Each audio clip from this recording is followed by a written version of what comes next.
This channel does not promote any violent, harmful, or illegal activities. All content provided by this channel is meant for an educational purpose only. আরে কম দে কিন্তু খাঁটি দে MDH Kashmiri লাল লঙ্কার গুঁড়ো। TV 9 বাংলায় স্বাগত। দুপুরে super prime time নিয়ে আপনাদের সঙ্গে রয়েছে আমি শর্মিষ্ঠা। স্টুডিওতে আমার সঙ্গে যেমন দীপ রয়েছে, অন্যদিকে নিউজ রুম এবং নিউজ ডেস্ক থেকে রয়েছেন আমার দুই সহকর্মী লিমা এবং সম্প্রীতি।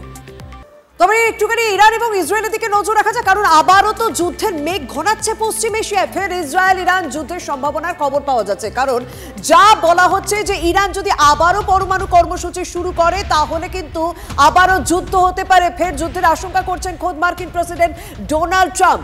যে কোনো সময় যুদ্ধ বাঁধতে পারে খুব তাড়াতাড়ি, ফের যুদ্ধের আশঙ্কা করছেন ডোনাল্ড ট্রাম্প। যে ট্রাম্পই যুদ্ধবিরতির ঘোষণা সবার আগে করেছিলেন, কিন্তু তিনি এখন আশঙ্কা প্রকাশ করছেন আবারও যুদ্ধ হতে পারে। You know, when I say, okay, now you have 12 hours, you don't go out in the first hour and just drop everything you have on them. So I'm not happy with them. I'm not happy with Iran either. But I'm really unhappy if Israel's going out this morning because of one rocket that didn't land, that was shot, perhaps by mistake, that didn't land. I'm not happy about that. আমাদের সঙ্গে রয়েছেন আমার সহকর্মী জ্যোতির্ময়। জ্যোতির্ময়, মধ্যপ্রাচ্যে হচ্ছেটা কি, আর তার মাঝখানে এই ডোনাল্ড ট্রাম্প বারবার কি করছে? সেই ঘোষণা করবে যুদ্ধবিরতি, সেই ঘোষণা করবে যুদ্ধ হতে পারে। ইরান এবং ইসরায়েলের তো এগুলো বলার কথা, তারা কি করছে এবং তাদের মধ্যে পরিস্থিতি বর্তমানে কি? দেখো, একটি পলিটিক্যাল ন্যারেটিভকে সামনে রেখে এই যুদ্ধ শুরু হয়েছিল এবং ইসরায়েল এই পলিটিক্যাল ন্যারেটিভটা তৈরি করেছিল। কি সেই পলিটিক্যাল ন্যারেটিভ? তাদের একটি সুনির্দিষ্ট লক্ষ্য ছিল যে ইরানের যে নিউক্লিয়ার গবেষণা চলছে, তারা নিউক্লিয়ার বোম তৈরির চেষ্টা করছে বলে অভিযোগ। যতক্ষণ পর্যন্ত না তাদের এই নিউক্লিয়ার অ্যাডভেঞ্চার সম্পূর্ণভাবে শেষ করে দেওয়া যায় ততক্ষণ পর্যন্ত যুদ্ধ চলবে। দ্বিতীয়ত লক্ষ্য কি? তার পরবর্তী ক্ষেত্রে তারা জানায় যে যতক্ষণ পর্যন্ত না তারা এই মুহূর্তে ইরানের মাটিতে যারা শাসন করছে সেই সরকারকে, সেই খামেনির প্রশাসনকে যতক্ষণ পর্যন্ত না সেই রেজিমকে তারা চেঞ্জ করে দিতে পারছে ততক্ষণ পর্যন্ত যুদ্ধ চলবে। আমরা জানি যে ইতিমধ্যে যুদ্ধবিরতি ঘোষণা হয়েছে, কিন্তু সেই ঘোষিত ন্যারেটিভ তার লক্ষ্য পূরণ এখনো পর্যন্ত হয়নি।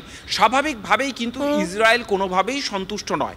অপর দিক থেকে ইরান তাদের দেশের সার্বভৌমত্বে যেভাবে লাগাতার হামলা হয়েছে, তারা স্পষ্টভাবে জানিয়ে দিয়েছে যে কোনো পরিস্থিতিতে আমেরিকা বা ইসরায়েলের চাপের কাছে তারা নতি স্বীকার করবে না।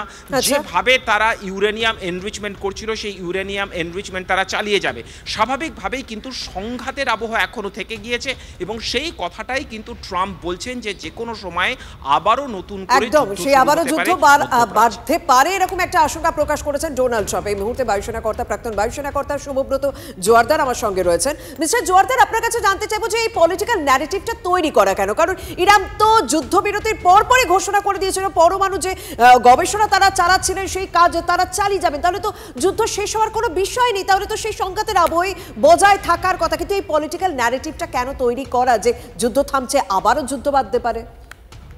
দেখুন, যে কোনো পলিটিক্যাল অবজেক্টিভের সাথে একটা মিলিটারি অবজেক্টিভের অ্যাসোসিয়েশন থাকে, আর আমরা বরাবর এটা দেখে এসেছি যে ইরানের ওয়েস্ট এশিয়াতে যে ডমিনেন্স, সেটা ইসরায়েল বা আমেরিকা দুজনেই কখনোই চাইতো না। আর ইসরায়েল বরাবর বলে গেছে যে গাজাতে যে সিচুয়েশনটা ডেভেলপ হয়েছে বা হামাস দের সাথে যেরকম ওদের কন্ডিশনটা রিলেশনটা ছিল, তার পিছনে ইরানের হাত ছিল। আর আমেরিকাও তাকে বরাবর সেই জিনিসটা নিয়ে সাপোর্ট করে গেছে। কিন্তু এখন দেখা গেল যখন মিলিটারি সংঘাতটা যখন হলো, মিলিটারি এনগেজমেন্টটা হওয়ার পরে সবকটা দেশ, ইসরায়েল, ইরান আর গাজা আর অ্যাসোসিয়েটেড কান্ট্রিগুলোর তো অবস্থা খারাপই হয়েছে। তাদের ইকোনমিটা কিন্তু প্রচন্ডভাবে এখন আঘাত খেয়েছে। যে কোনো যুদ্ধতে ইকোনমিক কন্ডিশনটা খুব বিচ্ছিরিভাবে, খুব বাজেভাবে এফেক্টেড হয়। আর আমার মনে হয় ওদের যে ইগো গুলো রয়েছে সেগুলো এখন ধরে রেখে ওরা চাইছে নিজের ইকোনমিটাকে একটু সামলে নিতে। আচ্ছা, মানে কয়েকদিন একটু অক্সিজেন নিয়ে নি, তারপর আবারও পরিস্থিতি সামাল দেব যুদ্ধ করে, না কিভাবে সেদিকে আমাদের নজর তো অবশ্যই থাকছে। আপনি আমাদের সঙ্গে থাকুন। এদিকে ইসরায়েল আবারও শুট চড়াচ্ছে। নেতানিয়াহু স্পষ্ট হুঁশিয়ারি দিয়েছে যে ইরান যদি তাদের এই পরমাণু কর্মসূচি চালিয়ে যায় তাহলে ইসরায়েল আবারও তারা তাদের শক্তি প্রদর্শন করবে। আমার সঙ্গে সুজয় রয়েছে। সুজয়, আবারও সেই প্রশ্নটাই উঠে আসছে, অর্থাৎ আমেরিকার বাংকার ব্লাস্টারের দিয়ে আঘাত হানার পরেও যখন ফোর্ডো নিয়ে কথা হয়েছিল সেটা কি আদৌ ধ্বংস হয়েছে? ইরানের তরফ থেকে বিবৃতি জারি করা হয়েছিল যে না, শুধুমাত্র এন্ট্রি এবং এক্সিট পয়েন্ট টানেলগুলো ধ্বংস হয়েছে এবং প্রয়োজনীয় ইউরেনিয়াম সরিয়ে নিয়ে যাওয়া হয়েছে। কোথাও এই যে বর্তমান উদ্ভূত পরিস্থিতি, সেদিকেই কি আরও একবার ইঙ্গিত করছে? দেখো, একেবারে স্পষ্টত একটা ইঙ্গিত যে ইরান কোনোভাবেই আমেরিকার যে দাবি তার কাছে মাথা নত করবে না বা সেটাকে মেনে নেবে না। তার কারণ যে পরিস্থিতিতে তারা সারা বিশ্বের কাছে নিজেদের পরমাণু শক্তি জাহির করতে চাইছে, সেই পরিস্থিতিতে আমেরিকার এই দাবি যদি তারা মেনে নেয় তাহলে তারা কোথাও একটা মাথা নত করার পরিস্থিতি, যেটা কোনোভাবেই ইরান চাইছে না।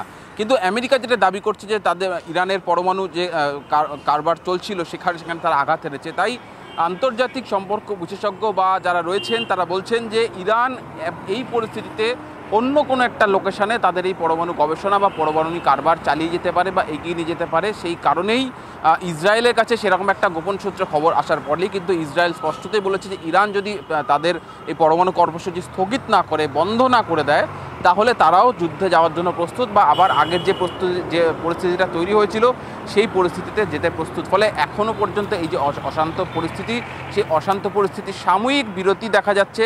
যদি ইরান তারা কর্মসূচি শুরু করে তাহলে আবার আগের মতো পরিস্থিতি বা আগের থেকে একটা আরও ভয়ঙ্কর পরিস্থিতি তৈরি হতে পারে যে আশঙ্কা করা যাচ্ছে। আর সেই কারণেই কিন্তু মধ্যপ্রাচ্যের এই অশান্তি অনবরত যে চলতে থাকবে সেই আশঙ্কাটা এখনও রয়েই যাচ্ছে। সম্প্রীতি সঙ্গে থাকো সুজয়। আচ্ছা, খামেনি কোথায় রয়েছে বলুন তো? এখন তার অবস্থান এই মুহূর্তে কোথায়? কারণ প্রায় এক সপ্তাহ হয়ে গেল, তার কোনো রকম কোনো পাত্তা নেই, মানে প্রকাশ্যে কোনো রকম কোনো পোস্ট নেই। এই মুহূর্তে এটা একটা বড় প্রশ্ন হয়ে দাঁড়িয়েছে। আমি কথা বলতে চাইবো এই মুহূর্তে সুজয় পাল আমাদের সঙ্গে রয়েছেন। সুজয়, এখন সে কোথায় রয়েছে আর কেনই বা কিছু পোস্ট করছে না, কিছু বলছে না খামেনি? দেখো, তার প্রাণনাশের হুমকি দেওয়ার পর তার যে এলিট ফোর্স তাকে একটা অন্য কোনো নিরাপদ আস্তানা, নিরাপদ জায়গায়, সম্পূর্ণ গোপন ডেরায়, গোটা পৃথিবীর থেকে গোপন ডেরায় লুকিয়ে রাখা হয়েছে, যেখানে সে সেফ কাস্টাডিতে রয়েছে বা একটা সেফ জায়গায় রয়েছে। এই পরিস্থিতিতে ইতিমধ্যেই অনেকগুলি সম্ভাবনা তৈরি হচ্ছে যে তাহলে কি খামেনি পরবর্তী তার উত্তরসূরি তৈরি করে ফেলেছেন। সেটারও একটা কিন্তু বার্তা পাওয়া যাচ্ছে যে তিনি তার উত্তরসূরি তৈরি করে ফেলেছেন। তার কারণ গত এক সপ্তাহ ধরে তিনি চুপ রয়েছেন, তার তরফ থেকে কোনো বার্তা নেই।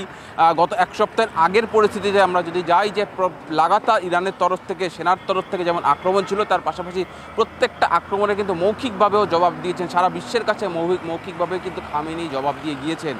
ফলে সেখানে তার এক সপ্তাহ ধরে চুপ থাকা, একাধিক ইঙ্গিত, একাধিক জল্পনা বিভিন্ন তরফ থেকে শুরু হয়েছে যে তিনি সেফ কাস্টাডিতে রয়েছেন, তিনি হয়তো আর বেরোবেন না, তার উত্তরসূরি তারা সে দায়িত্ব নেবে। ফলে এখন দেখার যে কতদিনে ইরানের যে উত্তরসূরি সে আসে, নাকি খামেনি তিনি নিজের পরবর্তী কর্মসূচি ঘোষণা করেন, ইরান পরবর্তীতে কোন লক্ষ্যে এগোতে যায়, তারা পরমাণু কর্মসূচি সেইটার কোনো ঘোষণা খামেনি বা তাদেরই অন্য কোনো তরফ থেকে চলে কিনা সেটা দেখা। তখন সর্বোচ্চ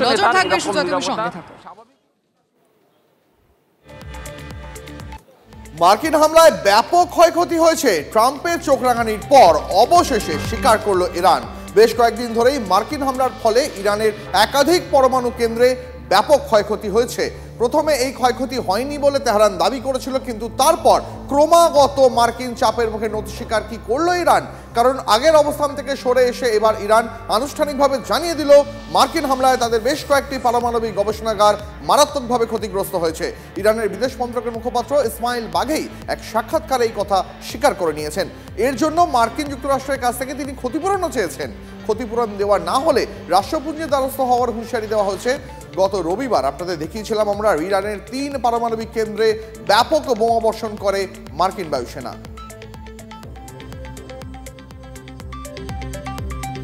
আরো একটা আপডেট দিয়ে আপনাদের, যুদ্ধবিরতি চললেও সংঘাতের যে আগুন সেটা কিন্তু ধিকি ধিকি জ্বলছেই।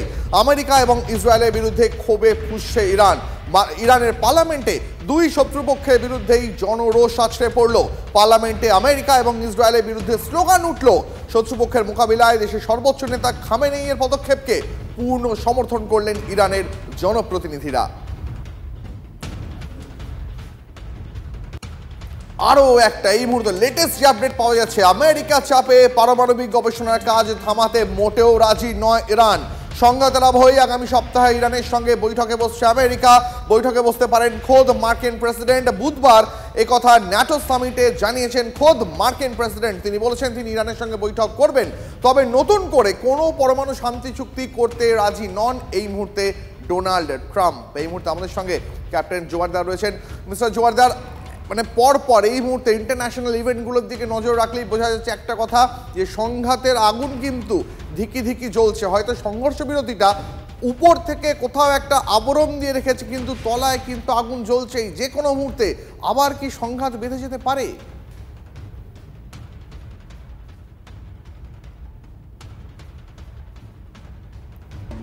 কথা বলবো, তবে তার আগে আরো একবার আপনাদের জানিয়ে রাখি, ডোনাল্ড ট্রাম্প মার্কিন প্রেসিডেন্ট, তিনি আগামী সপ্তাহে ইরানের সঙ্গে আবার বৈঠকে বসছেন। এই কথা তিনি নিজে নেদারল্যান্ডসের হেগ শহরে ন্যাটোর 2025 যে সামিট চলছিল সেই সামিটে নিজে জানিয়েছেন ডোনাল্ড ট্রাম্প আগামী সপ্তাহে ইরানের সঙ্গে তিনি বৈঠক করবেন। তবে নতুন করে আর ইরানের কোনো দাবি দেওয়া মেনে নেওয়া হবে না জানিয়েছেন ট্রাম্পই।